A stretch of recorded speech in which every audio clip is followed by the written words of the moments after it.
Hello, everyone. If you like what I'm doing here, please consider subscribing, liking, and commenting. It would really help the channel out quite a bit. Thank you very much.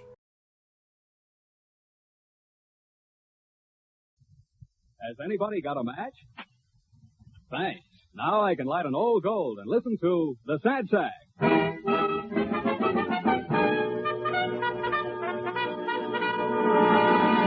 Out of the pages of Yank, the Army Weekly, comes the hero of World War II, the beloved character, the Sad Sack, created by George Baker and written for radio by Arthur Stander and Charles Isaacs. Old Gold Cigarettes, the treasure of them all, Old Gold is proud to present the Sad Sack, featuring Herb Vigran.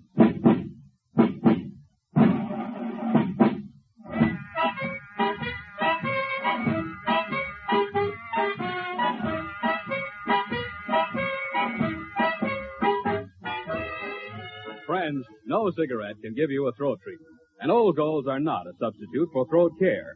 But if you smoke for the sheer fun of it, if you enjoy good, rich, quality tobaccos, blended first and foremost to delight your taste, in other words, if you want a treat instead of a treatment, treat yourself to a pack of Old Golds today.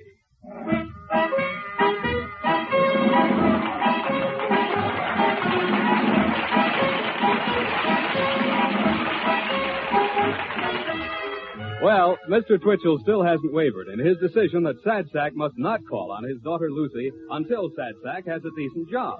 We find our unhappy veteran discussing this with his boarding house roommate, Chester Fenwick. Chester, I don't know what's the matter with me. I just can't seem to get a decent job. What about that ad you answered yesterday? For that job at a cocktail lounge? Oh, it was no good. They just wanted somebody to go around with a sponge and sop up spilled drinks. What did they offer to pay you? $10 a week and squeezing. Lucy wouldn't be impressed with a job like that. I had to turn it down. But Sad Sack, when jobs are tough to get, you take anything. Look at the job I had a few months ago. A goodwill man in a delicatessen. A goodwill man in a delicatessen? Yeah, before they served the tongue sandwiches, I inspected the tongues to see that they weren't sticking out nasty.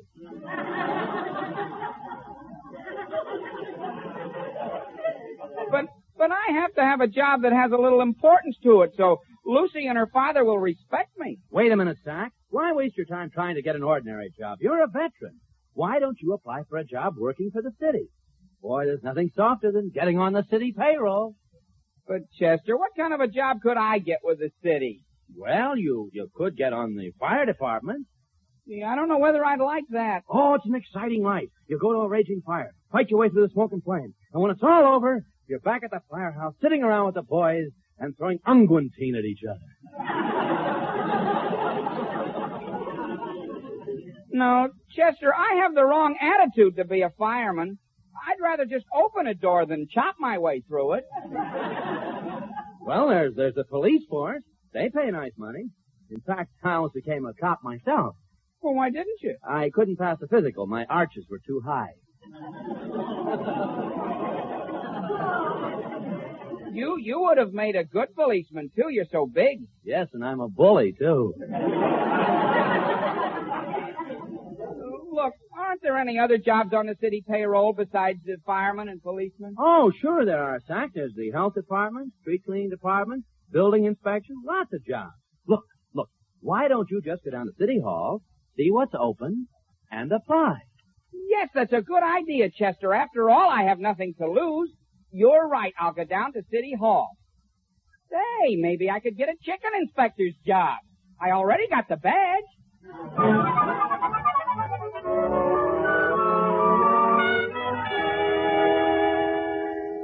Oh, miss, I was told that this is where I apply for a job with the city. Oh, you're a veteran, aren't you? Well, there are 2 jobs open. One is children's playground director, and the other is city insect exterminator. However, there's already someone in the reception room waiting to be interviewed for the playground director's position. Well, I'd rather apply for insect exterminator's job anyway. I prefer to work with insects. They're much quieter than children. Well, I hope you've had experience with insect extermination, because the interviewer will want to know your qualifications for the position. Now, just step into the reception room. Thank you. Oh, Miss Smith, what's my next interview? Children's playground director. All right. Oh, I hope it's someone with child care experience. You there. Come into my office for your interview. Am I next? There was another fellow here who stepped out to get a drink of water. Please, I have no time to waste. Come in. Yes, ma'am. Now, about this position, I hope you realize it's one of great responsibility. Now, tell me, what is your method of handling the little ones when they become unruly? Oh, spray them good with DDT. What did you say? I said spray them with DDT. Unless there's just a few of them, then you can just stamp on them with your feet. You must be out of your mind, the idea. Why, their parents would be in an uproar over this. Oh, no, the first ones you exterminate are the parents. That way they can't have any more little ones for you to worry about. Young man, either you're crazy or there's a misunderstanding here. I'm talking about boys and girls. Oh, I don't care if they're male or female. I just kill them all. Young man, if this is your idea of a joke, it's not very amusing. Now get out of my office at once and stay out. But I don't understand. Get out of here before I call a policeman. All right, I'm going. Gee, no wonder they got so many bugs in this town. When they got a woman up there protecting them.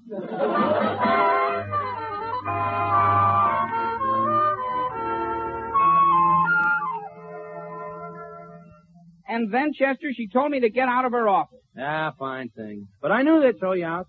Back as you left, I said to myself, Chester, they won't give that boy a chance. They'll throw him out. That's what I said to myself. Oh, then why did you let me go? Why should I believe it? It came from an unreliable source. You want to know why you didn't get that city job? Politics. You've got to have political contacts, influence. Everybody knows that the Liberty Bell political machine runs this town. All the big officials in this town owe their jobs to the Liberty Bell machine. Take Judge Peterson. He's a member of the Liberty Bell Party, and it doesn't matter who runs against him. Why, he's been sitting on the bench for 10 years. Oh, I can believe it. I hear he's a very calloused man. And that's just the least of it. Take Mayor Newbold. The Liberty Bell machine owns him body and soul. And two worse assets I've never heard of. But Chester, I thought Mayor Newbold was doing a lot of good. So the people could have cheap water power. He had a great big dam built.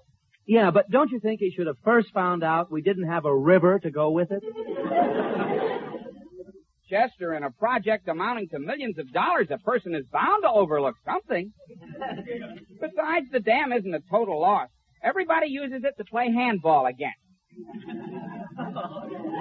Why, it's disgusting. Every time they hand out a contract for public works, the mayor gets a cut. And behind the mayor and everybody else, there's always the Liberty Bell machine. Well, in that case, I guess there isn't any chance of me getting a city job just by applying for it. Of course there isn't. But we're not going to take this lying down. We're going over to Liberty Bell headquarters and ask them to get you on the city payroll. What, do you think they'll do it? Well, why shouldn't they? If that bunch of grafters can't give a veteran a job, then there's something wrong with dirty politics. Come on, we'll go right over there.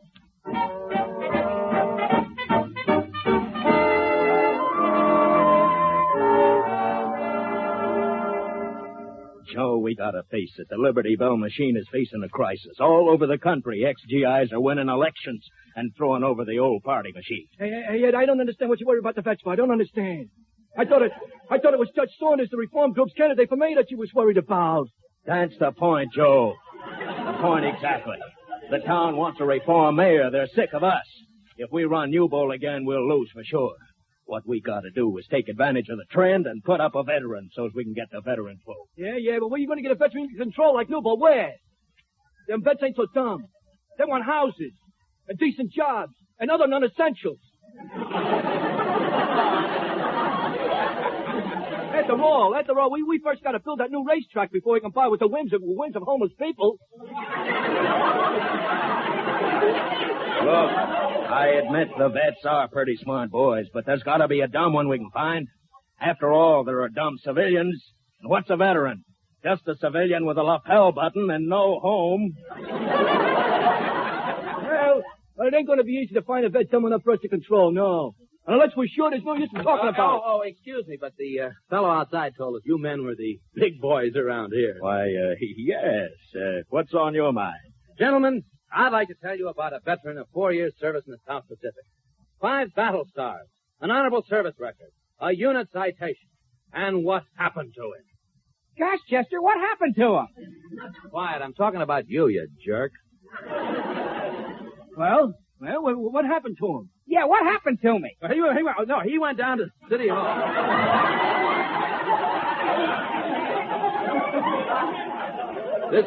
This soldier, this defender of democracy, and he asked for a job working for the city he loves, and the city he fought for, the city he died for. Chester, I'm not dead. Well, then move once in a while and keep me posted.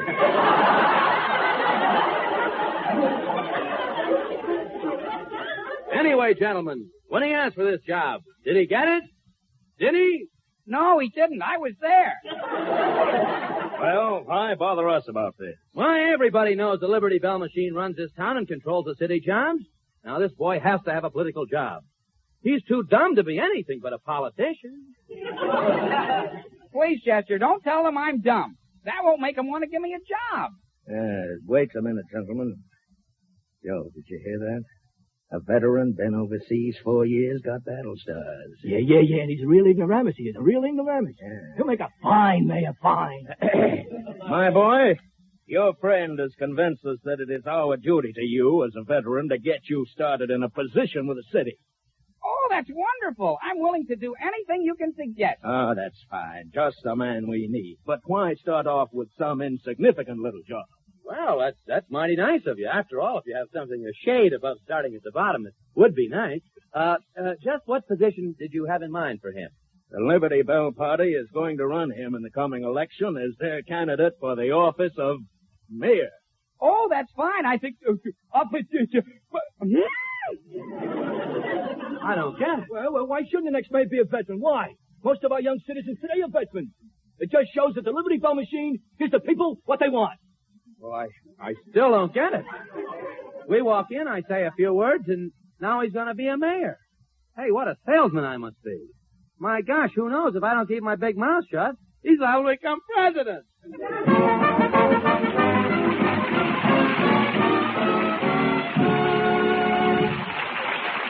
Can this be true? Sad sack for mayor? Oh, this is one campaign I don't want to miss.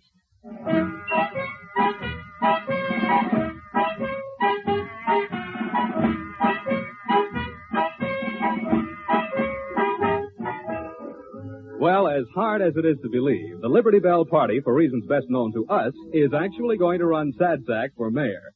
At the moment, we find Sad Sack at his boarding house with Chester and their landlady, listening to an announcement of same on the radio. So bending to the will of the public which the Liberty Bell Party always serves, they announced today their intention to run for the office of mayor a dark horse candidate, a combat veteran of 4 years in the Pacific, Sad Sack. And this winds up our 5 o'clock summary of the news.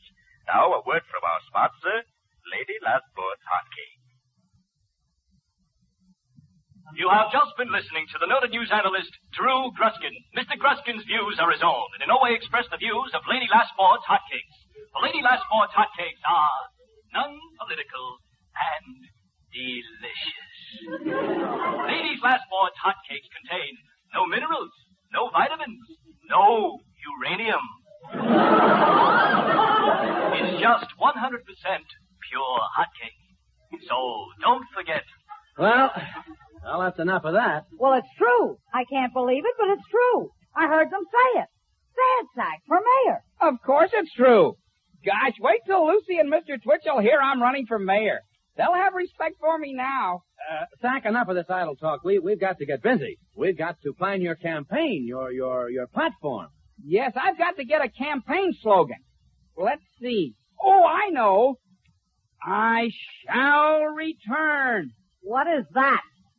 Well, General MacArthur was very successful with it. No, forget the slogan. Now, what's important is, what are you going to do? What changes are you going to make? Well, for one thing, I'm going to be an honest mayor. The first thing I'm going to do is clean this town up. You really think the town needs cleaning up? Certainly. Only this morning I ran my finger along the curb and look, dust. Well, I didn't know you meant that kind of a cleanup, but at least it's different. While other politicians are appealing to the man on the street, you'll be the first one to appeal to the man in the gutter. Yes, and I've got other changes to make as mayor. Look at the school system, for instance. What's wrong with it? It's all wrong. The idea of little kiddies going to school in the daytime when they should be out in the bright sunshine. Well, what would you suggest? I'd have them in school at night when there is no sun. Say from 8 at night until 3 in the morning. Kindergarten only until 2 in the morning. But when would the children sleep? During their classes. I'm not going to change that. Zach, the important thing is that you be an honest mayor. No graft, no dirty politics, no gravy job for friends, no payoffs to pals, no... By the way, what have you got in mind for me? I wondered when this was going to start. This I prefer not to hear. But, Chester, you said yourself that as mayor I shouldn't give jobs to friends. No, I can't do it. Well, then forget the friendship. Give me a job and I'll hate you. Well, I suppose I could give you a small job in the license bureau. Oh, come. You can give me a bigger job. I'll hate you more than that. Say, how about making me a police commissioner? Well, we'll talk about it later, Chester. Right now, I just want to think about being mayor. Gosh, Lucy, you'll be the first lady of the city. Zach, I'm glad you're home. I want to talk to you. Why, Mr. Twitchell and Lucy. Hello, Sad. Well, Lucy, I guess I've proved I've got the stuff to be a success. When they pick you for mayor, you have to have something on the ball. That's what I want to talk to you about. Zach, don't you realize they're just using you as a dupe? Mr. Twitchell, don't you mean dope? That's not a correction, merely an addition. Well, what's this all about? You should be congratulating Sad Sack. Don't you understand, Chester? The Liberty Bell Party is losing power, so they're trying to steal the veterans' vote. That's right, but they want a veteran they can control, so they can continue with their dirty politics. They want a dope. Mr. Twitchell, don't you mean dupe? But why are you so interested, Mr. Twitchell? Because I'm a committee member of the reform group. We want to see Judge Saunders get in as mayor and clean this town up. This town really needs it. You're right, Mr. Twitchell. I was just pointing out to Chester how dusty the curbs are. Don't you see, Sad Sack? They think they can exploit your record as a soldier to win the election for them and beat the mayor this town really needs, Judge Saunders. And once you become mayor, they wouldn't let you open your mouth. Their torpedoes and hoodlums would bully you into doing things their way. Gosh, Mr. Twitchell, Lucy, I didn't know this. I know what I'll do. I'll refuse to run. Sad Sack, this town won't forget you for this. Yes, dear. I have more respect for you right now than if you had become mayor. No, hey, wait a minute. If you really feel so strongly about getting Judge Sanders in, why have Sad Sack withdraw as a candidate? What do you mean, Chester? Well, if Sad Sack withdraws, they're liable to pull the wool over the eyes of another veteran and get him to run for mayor. No, the only way to defeat the Liberty Bell machine is to let Sad Sack run, but make sure he's a bad candidate. We'll handle his campaign, we'll write his speeches, and we'll make sure he loses votes. Chester, you've got an idea there. The Liberty Bellers are having a big rally in a few days. Sad Sack can substitute our speech for the one they give him and really turn the voters against him. Oh, but I don't know whether the boy can do it. It takes acting. Oh, don't worry. I'll get up there and give them everything I've got. I'll make them think I'm a jerk. I'm wrong. He can do it. Chester, what a great piece of political strategy this is.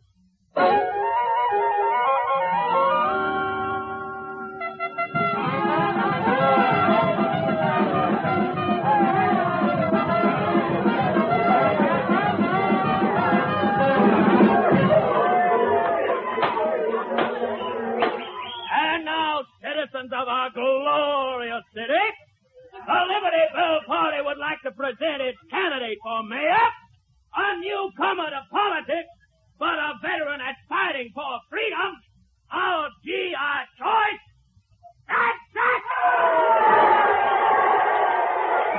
Okay, Sad Sack, you got that speech we wrote for you? Oh, I got a different one I'm going to make, Mr. Hooley. What? But listen, you can't Please, there's no time to argue. Ladies and gentlemen, do you want a fool for mayor? No! Do you want a weakling for mayor? No! Do you want a coward for mayor? No! Well, elect me and you'll have all three.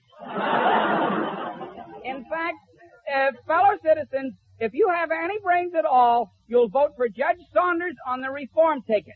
I know I'm going to. Sad sack, what are you trying to do? You're a fool. I know it. I just told the people that. To continue, ladies and gentlemen. Most politicians promise you everything and give you nothing. But not me. I promise you nothing and I'll live up to it. So if you want a man who will really do something for you, vote for Judge Saunders, who has...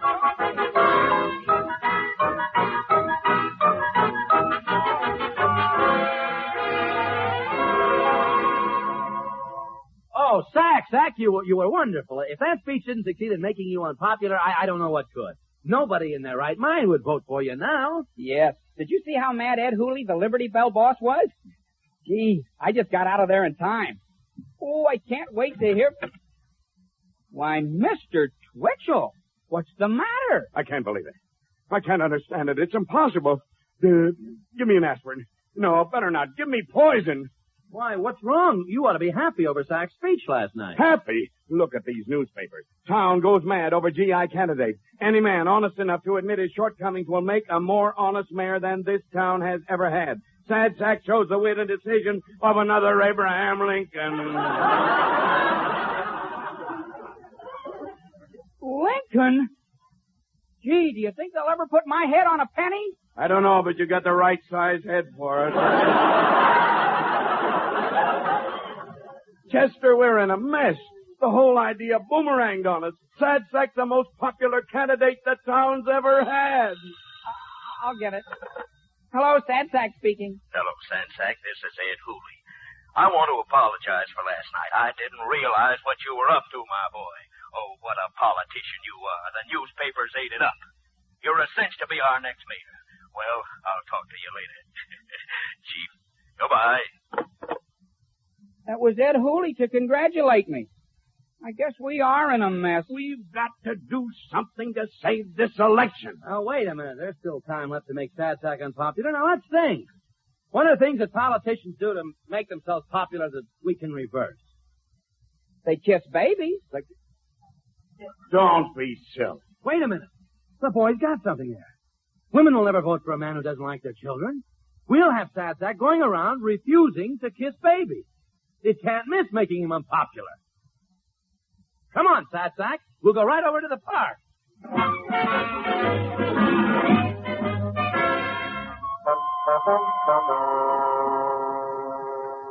You mean you two fellas have been out all day refusing to kiss babies? Yes.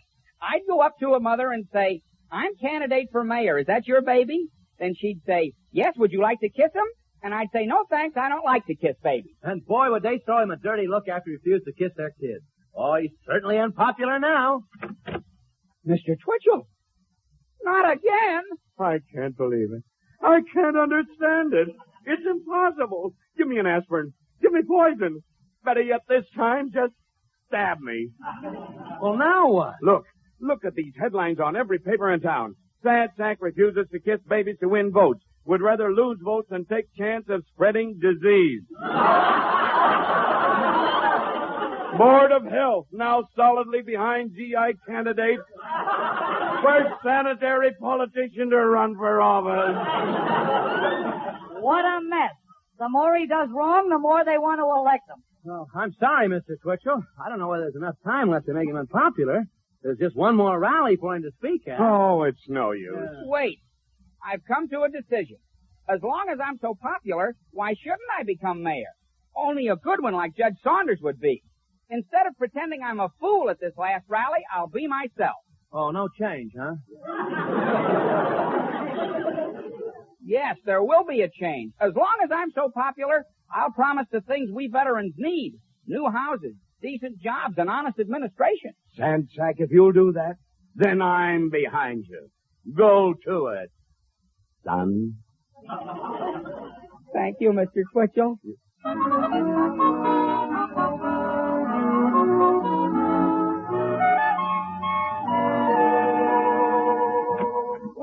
Well, Sad Sack, back from the rally already? How'd it go? Oh, fine, Mr. Twitchell. Your candidate, Judge Saunders, is a cinch to get elected. I did. Huh? What do you mean? Well, this time, when I wanted to be elected and told him that I'd spend every dollar it takes to get the things this town really needs, guess what? What? Boy, did I become unpopular.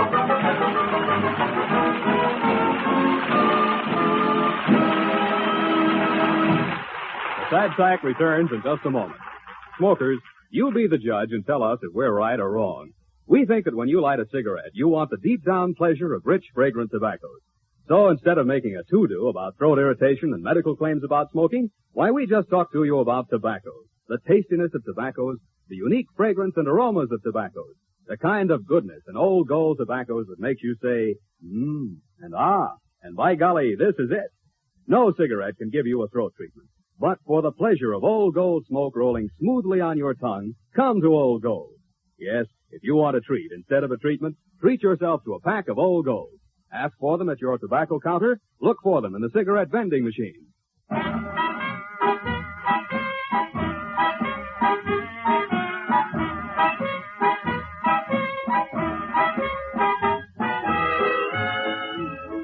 Well, for once, Sad Sack, Mayor Reject, has gotten back into his girl's good graces by being unsuccessful. We find him now with Lucy, getting back. Sad Sack, you may not be the mayor of this city, but you'll still be the mayor of me. Oh, Lucy, don't say that. Why not? I promised Chester when I took office that I'd cut him in for 50% of my jurisdiction.